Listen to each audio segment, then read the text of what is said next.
Le 16 septembre 2022, la mort de Mahsa Amini provoquait en Iran une onde de choc immense. 3 jours après son interpellation par la police des mœurs, qui lui reprochait de ne pas porter correctement son voile, la jeune femme de 22 ans mourait à l'hôpital.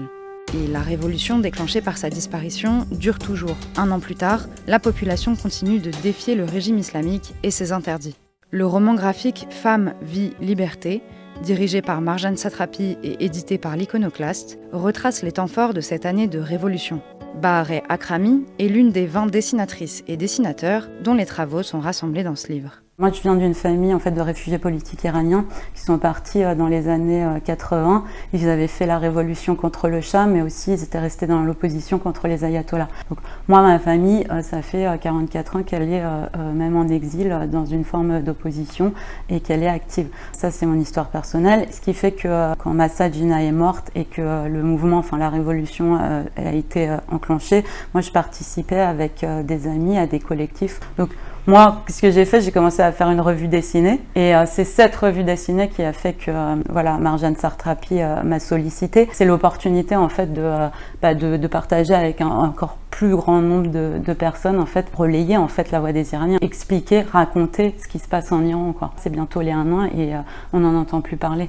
En Iran, ils sont en train d'emprisonner des milliers de familles, de proches, de victimes pour les empêcher justement de participer à des commémorations dans les semaines à venir parce qu'en fait, la révolution, elle est encore là. Le feu, il couve sous la cendre et il suffit encore d'une étincelle pour que ça reparte et ils ont peur de ça. C'est pour ça que il faut que nous, ici en Europe, on en parle et on relaye parce que là-bas, en fait, on est entendu et ça leur donne aussi de la force pour continuer leur combat.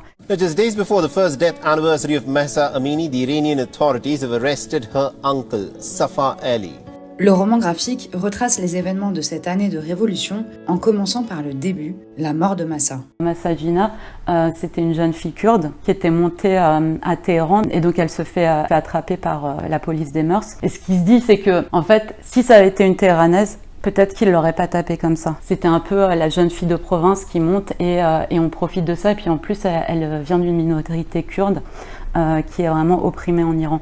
Donc il y avait vraiment ça et puis ce ras-le-bol de contrôler le corps des femmes, quoi. Et puis aussi, il faut surtout le dire, il y a ces 2 femmes journalistes qui ont parlé les premières. Donc on a choisi de les mettre elles en avant dans le livre en faisant un portrait. Niloufar, c'est la première qui a pris en photo le père et la grand-mère de Mahsa Jina à l'intérieur de l'hôpital et qui l'a posté sur les réseaux sociaux, sur son compte Twitter. Et Eloé, en fait, elle est allée couvrir les funérailles. Quand il y a eu ces funérailles, en fait, les femmes ont spontanément enlevé le voile. Et ça, Eloé l'a raconté dans son journal. Et donc, c'est ces deux femmes-là qui sont une part très, très importante, en fait, du lancement de cette révolution. Et qui sont actuellement en prison, elles encourent la peine de mort. La traduction du livre en persan sera disponible gratuitement en Iran, jurons compris. Quand je dessine, je m'engage et je donne mon avis. Mon personnage, c'est pour expliquer, pour donner mon point de vue. Il y a les faits que je relate et après, il y a mon avis.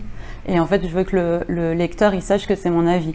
Et donc, c'est pour ça que c'est représenté par un personnage qui est moi qui parle. Après, le canard, c'est ma conscience. Donc, c'est souvent des choses qu'on pourrait se dire que si c'est moi qui l'ai dit, c'est un peu politiquement incorrect. Et en fait, le canard permet de faire passer ça comme la petite voix. Ça, j'y tiens particulièrement dans mon travail. Quand je relate des faits, un peu journalistiques, la partie factuelle, c'est écrit dans un langage correct. Le reste, c'est écrit comme on parle dans la vraie vie. Après ces 12 mois de révolte, la République islamique tient toujours, comme le raconte le livre.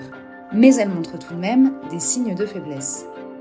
Souvent, on a l'impression que les révolutions, ça va se faire comme ça. Mais non, en fait, si on regarde la Révolution française, si on prend dans sa globalité même l'histoire de la France, on peut pas dire que tout de suite il y a eu la Révolution et après c'était bon, quoi. Ça se passe pas comme ça. Ça met beaucoup de temps. Déjà, j'ai l'impression qu'il y a beaucoup plus de solidarité entre les gens, dans le sens où avant, peut-être que quand une femme était dévoilée et qu'elle se faisait alpaguer en fait par la police des mœurs et qu'elle était embarquée, personne ne s'opposait. Aujourd'hui, on voit beaucoup de gens en fait qui prennent la défense de ces femmes et qui chassent en fait les miliciens. Après, il y a beaucoup de femmes aussi qui ne portent plus le voile là maintenant et comme il y en a beaucoup, ils peuvent rien faire. En fait, c'est indéniable que cette révolution révolution, elle était avant tout une révolution féministe, mais très vite en fait, elle a été soutenue par les hommes. Et c'est un peu la différence avec d'autres moments dans l'histoire de l'Iran. C'est une révolution qui se fera avec les femmes et les hommes iraniens ensemble, main dans la main. Et d'ailleurs, ils en auront besoin parce que voilà, ça va prendre du temps.